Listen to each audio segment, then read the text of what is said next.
Hello class 10th, how are you? I hope you all are well. So yesterday we talked about the resources. Yes, we studied about different types of resources on the basis of distribution, on the basis of ownership, on the basis of availability. Okay, so today we are going to discuss about some resources. Okay, yesterday we talked about resources, but today we are going to study about some resources. Okay, so we are going to study about soil today. Okay, what is soil? You all know very well the Hindi meaning of soil. The Hindi meaning of soil is mitti. Yes, that is mitti.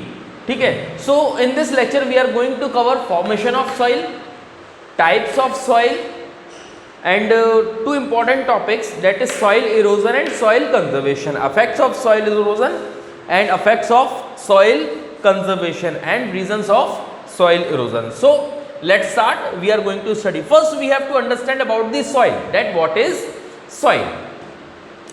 Soil is the most valuable wealth of any country. Okay, most valuable wealth, because all of the nowadays most of the economy depends on the soil fertility. Okay, types of soil. In previous in earlier time the soil is the sole most importance for the economics, because पहले के time पे soil जो है सबसे ज़्यादा important माना जाता था. क्यों? क्योंकि सॉइल ही एक है जो कि हमारी लाइफ को चलाने के लिए सबसे ज़्यादा ज़रूरी है. अब आप कैसे कहेंगे सर सॉइल हमारी लाइफ में कैसे इंपॉर्टेंट है? Yes, how soil is important to our life, but I would like to say कि soil is most important part of our life after the air and water.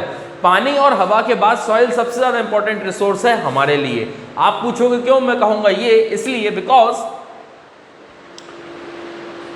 the anything we got to eat or we got in our daily life, directly or indirectly, it is connected through soil. For example, अगर आज आपने खाना खाया, खाने में क्या खाया? If I ask you that what you had in your breakfast, आपने अपने ब्रेकफास्ट में क्या लिया था? You may tell me that sir I had bread and butter in breakfast. So after that मैं आपसे पूछूंगा क्या ये सॉइल से रिलेटेड है? आप कहोगे नहीं सर ये तो सॉइल से रिलेटेड नहीं है, but I will tell you that yes it is related to soil. वो कैसा रिलेटेड है?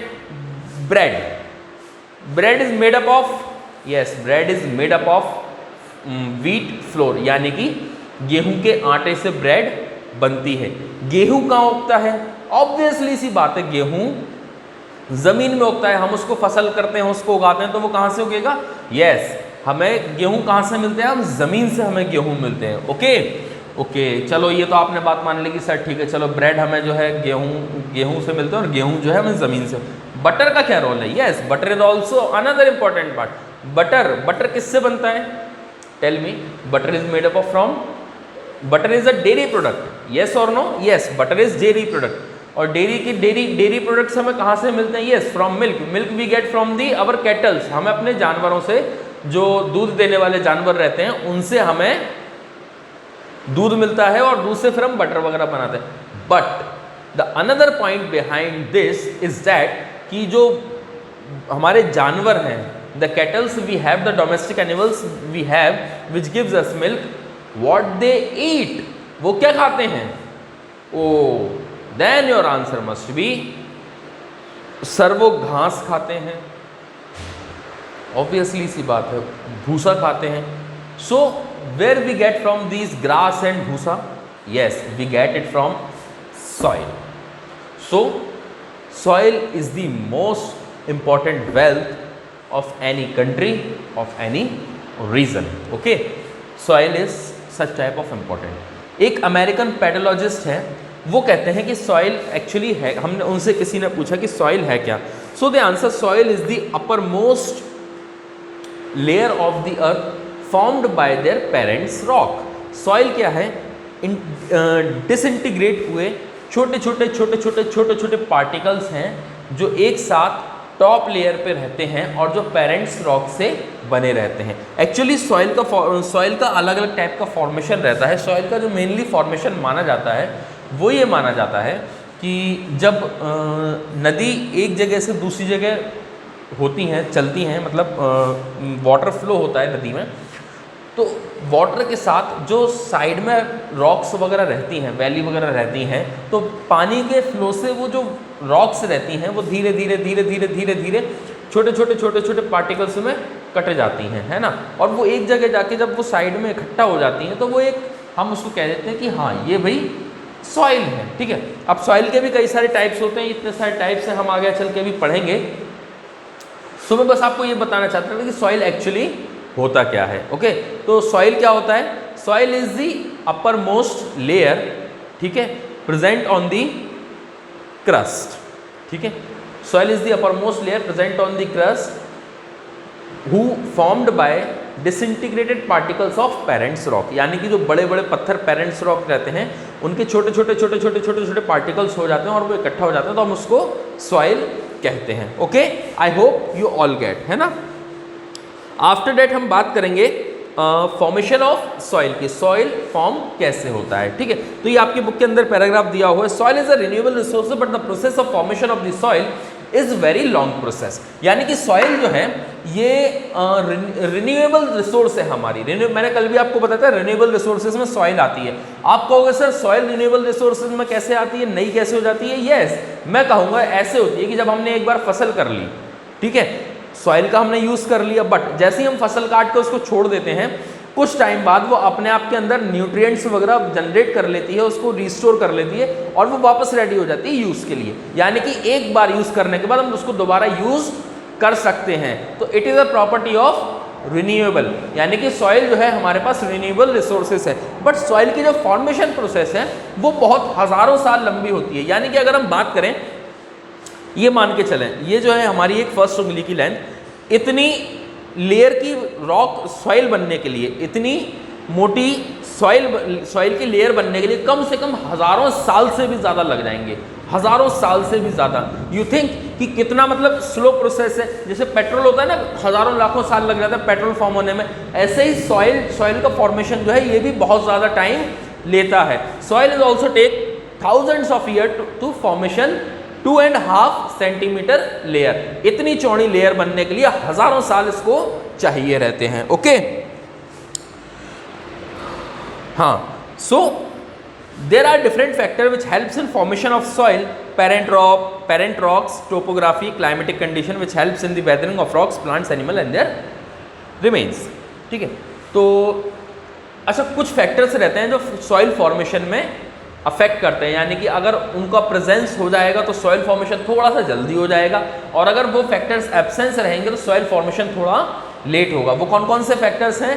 सबसे पहले climate, topography, vegetation, climatic condition and weathering of rocks. Weathering of rocks का मतलब है रॉक्स का छोटे छोटे पार्ट्स में डिवाइड होना। प्लांट्स, एनिमल्स एंड रिमेन्स, ठीक है। फॉर्मेशन ऑफ सॉइल्स में ये सारे जो फैक्टर्स हैं ये बहुत ज़्यादा इंपॉर्टेंस रखते हैं, ठीक है। चलो अब हम बात करते हैं सॉइल प्रोफाइल की। सॉइल फॉर्मेशन मैंने आपको बता दिया क्या होता है ना।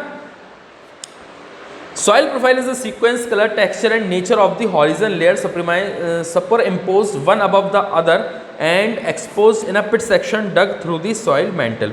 Upper most layer is topsoil. अगर हम लेयर की बात करें, चलो फिगर है ये नेक्स्ट में, अगर हम सबसे पहले इसकी बात करें ये वाले फिगर की, ये सॉइल प्रोफाइल है। सॉइल प्रोफाइल क्या होता है? सॉइल का कलर, एक के ऊपर एक लेयर, टेक्सचर, ये सारे उसकी सॉइल प्रोफाइल होती है। तो अगर हम इस डायग्राम को देखें तो हम इसके अंदर देखेंगे जो सबसे ऊपर लेयर है, सबसे ऊपर जहाँ पर वेजिटेशंस के मतलब वेजिटेशंस लगा हुआ है, ग्रो है, तो उसको हम बोलते हैं ह्यूमस। देख रहे हैं आप, ये इट्स ए ह्यूमस, ठीक है। इसके बाद आता है टॉप सॉइल यानी कि ऊपर की मानी जाती है। सब सॉइल टॉप सॉइल के नीचे मानी जाती है। वेदर और parents rock material, it is the third layer of soil profile. Parents rock is the final and fourth profile और fourth layer of the soil. Okay, so this is the just soil profile, ठीक है। Now we are going to talking about the soil types and distribution. Yes, we are going to talk about soil types and distribution. Along with the types, we also discuss about the presence in the Indian continent, subcontinent, ठीक है। So first we talk about types of soil में first जो number आता है वो है alluvial soil का, ठीक है। So what is alluvial soil? This is also known as clayey और loamy soil. Alluvial soil is known as also clayey और लोमी सॉइल। एल्यूवियल सॉइल को क्लेई और लोमी सॉइल के नाम से भी जाना जाता है, okay. And you know it almost cover 40% of area, यानी कि अपने इंडिया का जो एरिया है उसका 40% जो एरिया है वहां पर एल्यूवियल सॉइल या क्लेई सॉइल या लोमी सॉइल जो है वहां पर प्रेजेंट है। So it is the most available soil on the Indian सब कॉन्टिनेंट, ओके। सो हाँ, the soil is generally deficient in nitrogen and phosphorus and humus but rich in potash and lime. ये alluvial soil की एक आप कमी मान सकते हैं कि ये जो है पोटेशियम, इसके पोटाश और नाइट्रोजन में कम होता है, ये इसमें ज़्यादा नाइट्रोजन और पोटैश नहीं होता, बट इसके अंदर लाइम और नाइट्रोजन और फॉस्फोरस कम होता है इसके अंदर। It is lacking in nitrogen and phosphorus but it is rich in potash and lime, okay. It is rich in potash and lime. It covers almost 40% of area. After that, the three major rivers of India, the Satluj, the Gangas and the Brahmaputra, originating from the Himalayas and the tributary, transport this soil in India. Fine particles are deposited in the delta region of these rivers after flowing hundreds of kilometers in thousand years. These fine particles are known as alluvium. The soil consists of fine sand, clay and loamy particles, okay. तो जो main India की three mountain जो और mountains जो originate होती हैं, that is Sutlej, the Ganga and the Brahmaputra, और इनकी ट्रिब्यूटरीज यानी इनकी मददगार जो नदियां हैं जो इनसे निकलती हैं, इन्होंने इस सॉइल को इंडिया के मोस्ट ऑफ द पार्ट में पहुंचाया है, ठीक है। जब ये निकलती है तो इनके साथ छोटे छोटे पार्टिकल्स जो डेल्टा रीजन पे जम जाते हैं उनको हम जो है एल्यूवियल सॉइल, क्लेई सॉइल या लोमी सॉइल कहते हैं, okay. So this soil is present in the most of the area of the Indian subcontinent, that is Punjab, Haryana, Uttar Pradesh, Uttarakhand, Bihar, waste Bengal, Assam, Meghalaya, north east Rajasthan, ठीक है, okay. So these are the area where alluvial soil is present, है ना।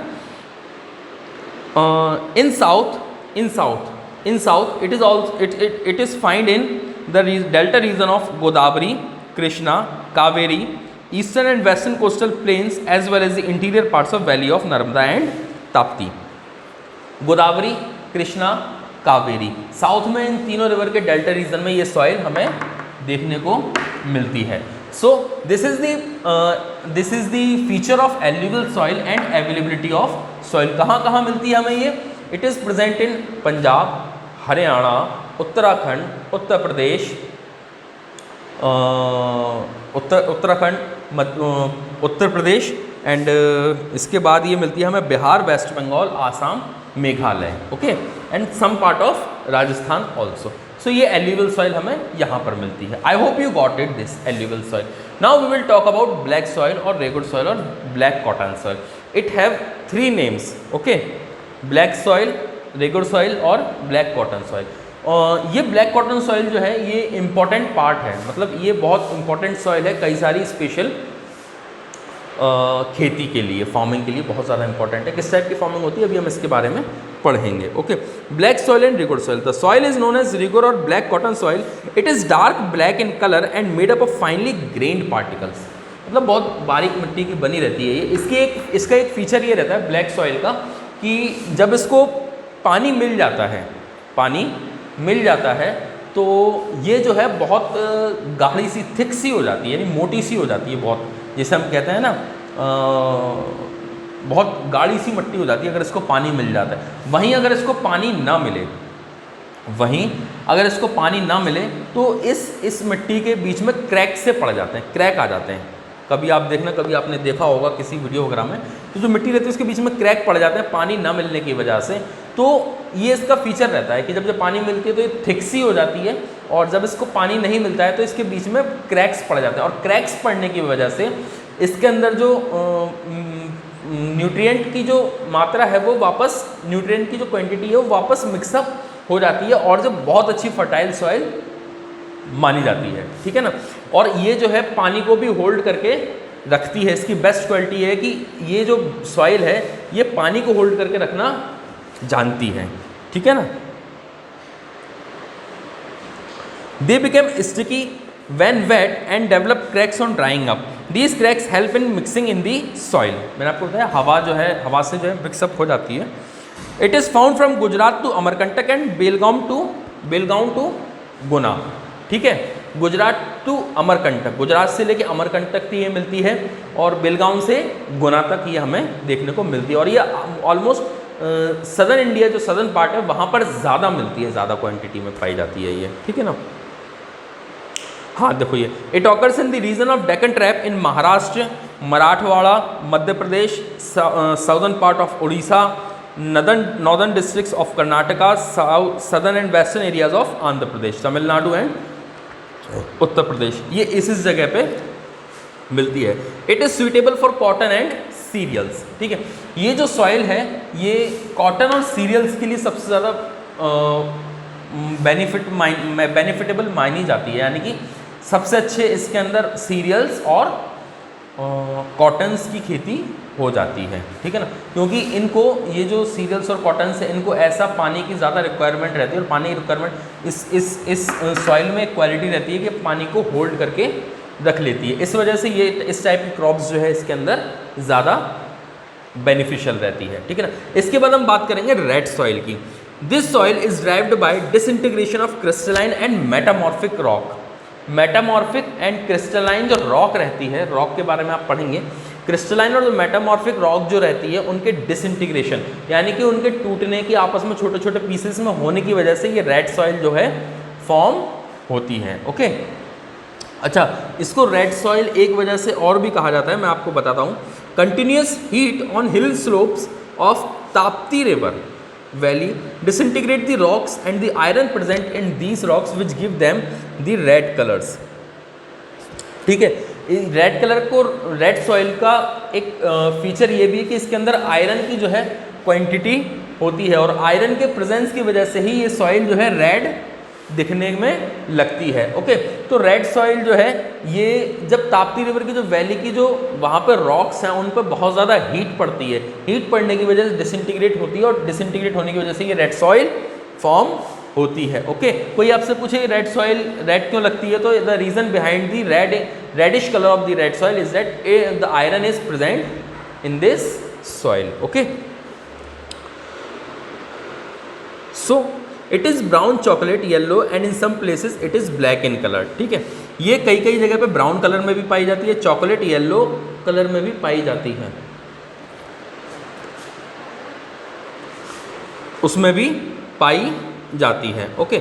It is porous in nature and is fertile when it is very fine and thick. It consist of iron, aluminium and lime. ये जो है इस soil के अंदर aluminium भी पाया जाता है, लाइम भी पाया जाता है ना, और आयरन भी पाया जाता है। On the uplands of this soil is thin, poor, gravelly, stony, porous and light colour, but in the lowlands it is rich, deep, dark coloured, fertile and red in colour. इसकी ये properties है। It is found from Bundelkhand in Uttar Pradesh to southern peninsula in the Madhya Pradesh, Jharkhand, West Bengal. इसका region की red soil कहाँ कहाँ मिलती है, that is it is found in Bundelkhand, Uttar Pradesh to southern peninsula and in Madhya Pradesh, Jharkhand, West Bengal, Meghalaya, Nagaland, Uttar Pradesh, Rajasthan, Tamil Nadu and Maharashtra.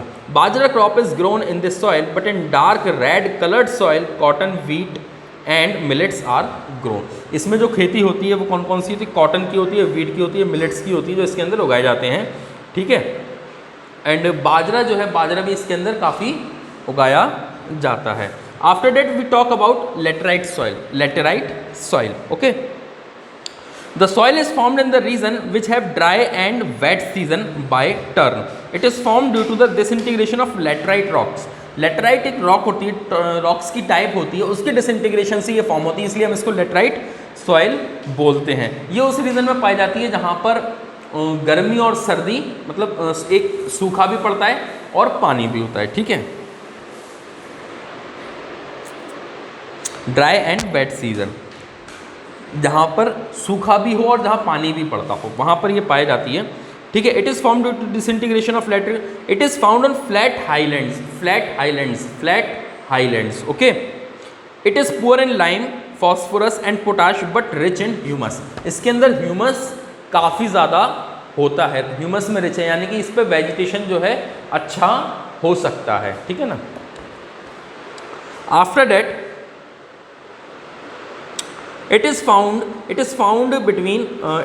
the region of Tamil Nadu, Kurg district of Karnataka, coastal region of Kerala, Ratnagiri district of Maharashtra, in between the basalt and granite hills of West Bengal, upper part of plateaus and valleys of Odisha. This soil is suitable for rice, cotton, wheat, cereals, millets and cinchona, tea, coffee. मैंने आपको बताया ना कि इस soil के अंदर humus ज़्यादा होता था, इसलिए इसके अंदर कई सारे ये जो रॉक है, ये जो सॉइल है, ये सूटेबल रहती है कई सारी फार्मिंग के लिए। कौन कौन सी फार्मिंग? इसके अंदर राइस भी हो सकता है, वीट भी हो सकता है, मिलेट भी हो सकता है, टी भी हो सकती है, कॉफ़ी भी हो सकती है, और भी कई सारे इसके अंदर फार्मिंग क्रॉप्स की हो सकती है, okay.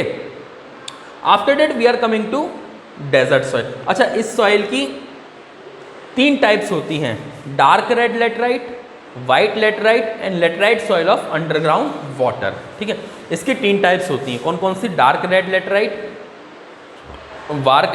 White laterite soil of underground water, okay. इसके बाद हम बात करते हैं डेजर्ट सॉइल की। The soil consist of coarse sand small particles.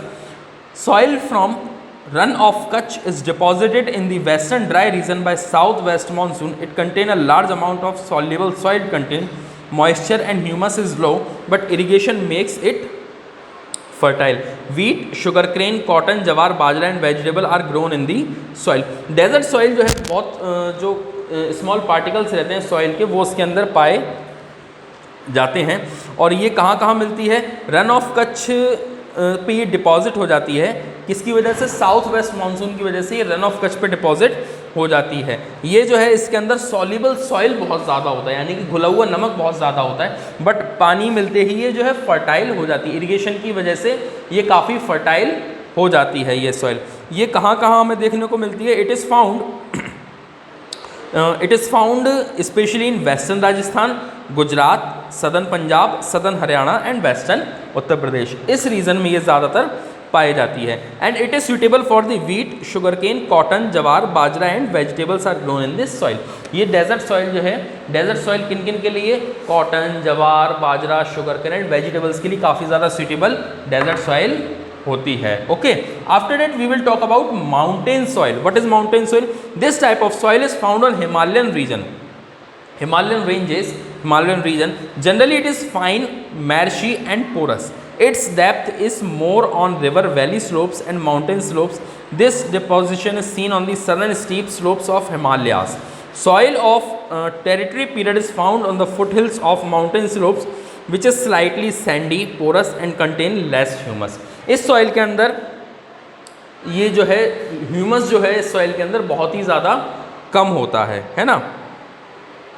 Good quality of sandy soil is found on the slopes of western Himalayas and fertile soil which is rich in humus is found in middle Himalayas. जो mountainous soil जो रहती है उसमें जो middle Himalayas रहते हैं वहाँ पर जो है बहुत सारी अच्छी मतलब काफ़ी अच्छी क्वालिटी की जो है सॉइल मिलती है हिमालयाज रीजन में। लेकिन अक्सर जो हिमालय रीजन की सॉइल रहती है उसके अंदर ह्यूमस ज़्यादा नहीं होता है, और जिस सॉइल के अंदर ह्यूमस कम रहता है वहाँ पर वेजिटेशन के चांसेस भी थोड़े कम रहते हैं, okay. Good quality of T is produce in this soil in the valley of Doon and Kangra. Doon and Kangra अच्छी क्वालिटी की चाय पत्ती जो है यहाँ पर उगाई जाती है। दून एंड कांगड़ा रीजन जो है वहाँ पर चाय पत्ती अच्छे से उगाई जाती है। If the rainfall is sufficient, okay. So fine clay soil is found in the southern part of Himalayas. जो बहुत बारीक और अच्छी मिट्टी जो है, अच्छी सॉइल जो है कहाँ मिलती है हमें? Southern part of Himalayas, Himalayas के सदर्न पार्ट में। Assam and Darjeeling which is good for T and potato. It contains a large number of small bounders owing to the deficiency of humus, lime and iron. Soil formed by the lime and dolomite rock is found near Nainital, Mussoorie and Jakarta, in which pine and sal trees are found. Granite, dolomite and igneous rocks are found in the region of volcanic eruption in Himalayas. Himalayas में जहाँ volcanic eruption होता है तो वहाँ पर dolomite and igneous rock जो है हमें देखने को मिलती हैं। ओके, तो ये सारी टाइप्स ऑफ सॉइल्स और इनका डिस्ट्रीब्यूशन हमने डिस्कस करा। Please try to read out it from your chapter, you will get a lot of more information. Okay, now let us talk about something: soil erosion. Land is adversely affected by soil erosion. Soil without vegetation is affected more by erosional process. Fertility of soil of India is decreasing every day due to rapid erosion. Soil erosion is a serious problem of our country.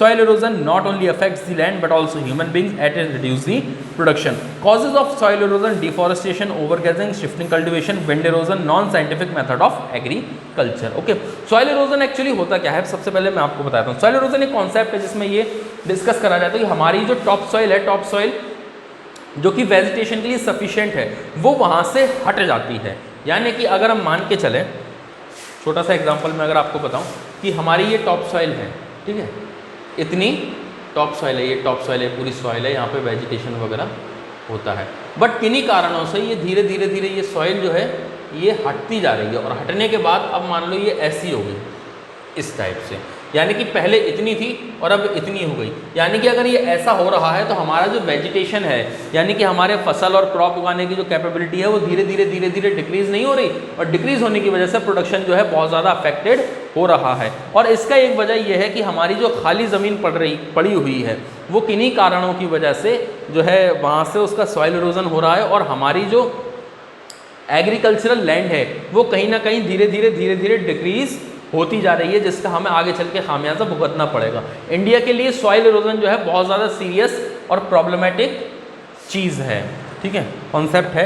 और इसके जो reason रहते हैं वो है deforestation, यानी कि जंगलों को काट देना। जंगलों की काटने की वजह से हमारे वहाँ सॉइल इरोजन की जो प्रोसेस है वो तेज़ी से होने लगी है। ओवरग्रेजिंग का मतलब जो हमारे जानवर वगैरह घास वगैरह खाते हैं तो उनका जो तरीका रहता है घास खाने का वो बहुत ज़्यादा अलग रहता है, और उसकी वजह से वो वहाँ से जो जड़ें रहती हैं वो पूरी उठ जाती हैं, और पानी आता है, और पानी के साथ साथ वो सारी जो टॉप मोस्ट लेयर वेजिटेबल जो एग्रीकल्चरल जो लेयर रहती है वो वहाँ से रिमूव हो जाती है, और उसकी वजह से जो सॉइल की क्रॉप उगाने की, फार्मिंग की जो कैपेबिलिटी है वो धीरे धीरे कम हो जाती है ना। शिफ्टिंग कल्टीवेशन लास्ट ईयर मैंने आपको बताया था कि एक ट्राइबल प्रोसेस रहती है। लोग एक जगह रहते हैं और एक जगह रहने के बाद वहाँ पे खेती वगैरह करते हैं, खेती वगैरह करने के बाद फिर वहाँ से मूव कर जाते हैं कुछ साल रहने के बाद। तो इसकी वजह से क्या है ना, अलग अलग जगह पे वो जगह का इस्तेमाल करते हैं और उसको छोड़ देते हैं, जिसकी वजह से सॉइल इरोजन की प्रोसेस, वो जंगलों को काटते हैं, पहले लैंड फ्लैट करते हैं, उसके बाद वहाँ पे खेती करना शुरू करते हैं। तो ऐसे करके वहाँ पे सॉइल इरोजन की जो प्रॉब्लम है वो धीरे धीरे इंक्रीज होती जा रही है। विंड इरोजन यानी कि हवा की वजह से, अगर मान के चलो, अगर आप ये भी कहीं ना कहीं विंड इरोजन फॉरेस्टेशन से रिलेटेड है। अगर ये ज़मीन है, यहाँ पर पेड़ लगे हुए हैं, ठीक है, यहाँ पर पेड़ लगे हुए हैं, और एक ज़मीन है यहाँ पर पेड़ लगे नहीं हुए। अब विंड यहाँ पर भी चल रही है और विंड यहाँ पर भी चल रही है। यहाँ पर जो चल रही है तो विंड का इफेक्ट जो है ये प्लांट्स हैं ये कम कर देंगे, और यहाँ से सॉइल इरोजन होने के चांसेस कम रहेंगे। बट यहाँ पे प्लांट्स नहीं है और विंड यहाँ चल रही है तो यहाँ पे सॉइल इरोजन होने के चांसेस ज़्यादा रहेंगे। तो विंड इरोजन यानी कि हवा के ज़रिए से भी सॉइल इरोजन हो रहा है। Non scientific methods of agriculture का नॉन साइंटिफिक मेथड यूज़ करना, यानी कि हम अपने ट्रेडिशनल कुछ मेथड्स यूज़ कर रहे हैं जिसकी वजह से कहीं ना कहीं सॉइल इरोजन बहुत ज़्यादा हो रहा है। ओके, अच्छा, harmful effects of soil erosion के हार्मफुल इफेक्ट्स कौन कौन से हैं? Long duration of dry season due to loss of vegetation के लॉस होने की वजह से ज़्यादा सूखा पड़ा रहना, सूखा सीजन जो है वो ज़्यादा पड़ता है, किसकी वजह से? वेजिटेशन के ना होने की वजह से। Adverse effect on the sources of water and problems of irrigation, adverse effect on the sources of water and problem of irrigation. Soil erosion की वजह से कहीं ना कहीं और डिफॉरेस्टेशन की वजह से कहीं ना कहीं हमारे पास जो पानी की समस्या है वो बहुत ज़्यादा दिन पे दिन होती जा रही है ना। सोर्सेज ऑफ वाटर पे उल्टा इफेक्ट पड़ रहा है। The diversion of stream and obstruct to ship port because of stealing of sand at the river bottom. The diversion of stream and obstruct to ship port because of silting of sand at river bottom. क्या होता है ना कि हमें कभी कभी जो हमारे पोर्ट्स वगैरह होते हैं वहाँ पर जो हमारी रिवर्स रहती हैं, अब वो रिवर्स जो है मिट्टी लेकर जाती हैं, तो मिट्टी की वजह से जो मिट्टी का लेवल है, जो सॉइल का लेवल है वो ऊपर हो जाता है और उसकी वजह से हमें शिप पोर्टिंग में काफ़ी ज़्यादा प्रॉब्लम फेस करना पड़ती है। ठीक है, deterioration of high quality land and adverse effect on agriculture. जो अच्छी क्वालिटी की जो हमारे पास एग्रीकल्चरल लैंड है वो धीरे धीरे कम होती जाती है और इसका उल्टा इफेक्ट हमारे एग्रीकल्चर पर देखने को मिलता है। रिडक्शन इन एग्रीकल्चर लैंड, ये मैंने आपको बताया था कि एग्रीकल्चर लैंड धीरे धीरे कम होती जा रही है। अब हम बात करते हैं सॉइल कंजर्वेशन। सॉइल कंजर्वेशन मतलब हमारी जो सॉइल इरोजन हो रहा है इसको रिमूव करना, हमारी जो सॉइल है, जो इंपॉर्टेंट वेल्थ है, इसको कंजर्व कैसे कर सकते हैं, ये बहुत ज़्यादा इंपॉर्टेंट है। Counter farming is in mountainous region, ये आगे का कॉन्सेप्ट है, मैं आपको बताऊंगा। To prevent gully erosion by making field rich, ये भी आपको मिल जाएगा। ठीक है, prevention of soil erosion by planting trees as obstacle to wind and desert, जो मैंने आपको बताया था कि प्लांटेशन कर देंगे तो विंड से विंड इरोजन जो है, विंड के द्वारा जो इरोजन होता है वो उसको हम डिक्रीज कर सकते हैं, क्योंकि हवा, पेड़ जो है हवा की जो रफ्तार है वो कम कर देते हैं। Bye collecting and running water in mountain slopes and uneven area, जो माउंटेन एरिया पे जो बहता हुआ पानी है उसको कलेक्ट करके उसको आगे और इरोजन करने से रोक सकते हैं। ठीक है, by developing grazing lands in rural area, यानी कि रूरल एरिया में हम अपने गायों को चराने के लिए जगह तैयार कर सकते हैं कि वहाँ पे सिर्फ गाय चरेंगी, तो वहाँ के पास जो इरोजन है, जो एग्रीकल्चर लैंड है उसको हम इरोजन मतलब उसकी जो मिट्टी है उसको इरोज होने से हम बचा सकते हैं। Okay, so these are the some methods of soil conservation. What is the concept of soil erosion? I have told you. If you have any doubt and problem, then please ask me, and please watch the videos regularly. It will help you a lot, and read out the chapter till soil conservation. Okay, so if you get any doubt and any problem, then you may ask. Thank you very much.